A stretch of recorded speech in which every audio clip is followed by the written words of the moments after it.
everyone, I'm Anna. In this video, we'll walk through how to pick up a drop stitch on the purl side of your project. You may be in the middle of sorting through a mistake, and we'll help you to repair your work. Make sure to prevent any holes and be able to keep going with your project.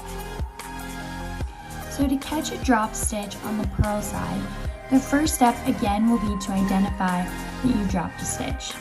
So a drop stitch can happen when you haven't knit the next stitch and there's no working yarn attached, so it begins to drop down your work.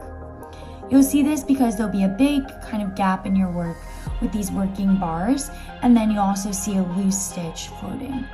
On the purl side, it may be a little bit harder to see the drop stitch since it will be in the back of your work and not sticking out the front of your work, like the knit stitch. But the process will be the same. You'll want to catch that drop stitch as soon as you can.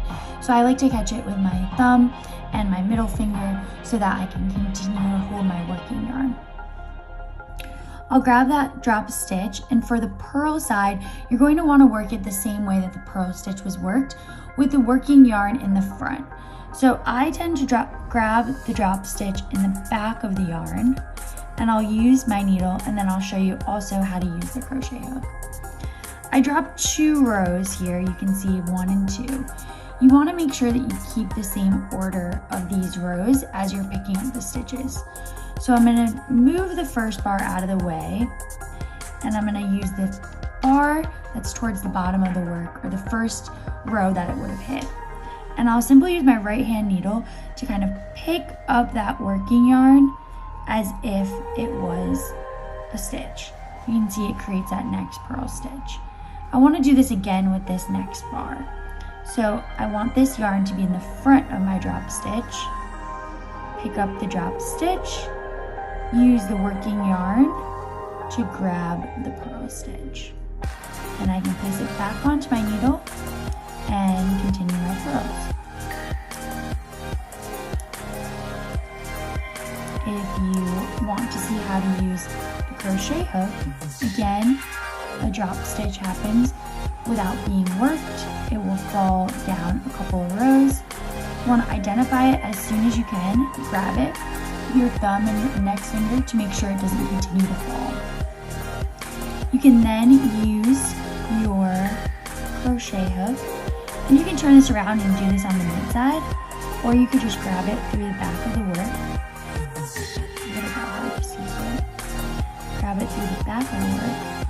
Keep the integrity of the rows, so move that first row that it hits out of the way and follow. Okay, here's the purl of this stitch.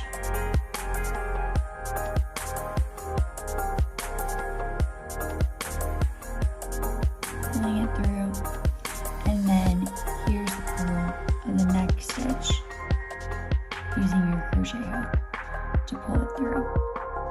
Now you can always flip around the purl stitch if you drop it and just fix it on the knit side. Since I think picking up stitches on the knit side is a little bit easier, you can always pick it up on the knit side and then continue to knit. So I can show you what that would look like. If you happen, let's say, to drop the next stitch and it fell down a couple rows, but you're not as comfortable picking it up on the purl side, drop your work, drop both your hands, flip your work over, being sure to hold on to that drop stitch, make sure it doesn't continue to drop. Then you can see more easily the 2 rows that dropped. You can use your crochet hook or use your knitting needle, and you can more easily pick up those stitches by pulling through the working yarn for 1 row, pulling through the working yarn for the next row, and you can do that on the knit side, replacing the stitch to your right hand needle, flipping back around, and then continuing to purl. So a couple of different ways to do it, but definitely doable to pick up a drop stitch on the purl side as well. The key being to always follow the pattern that you're working in.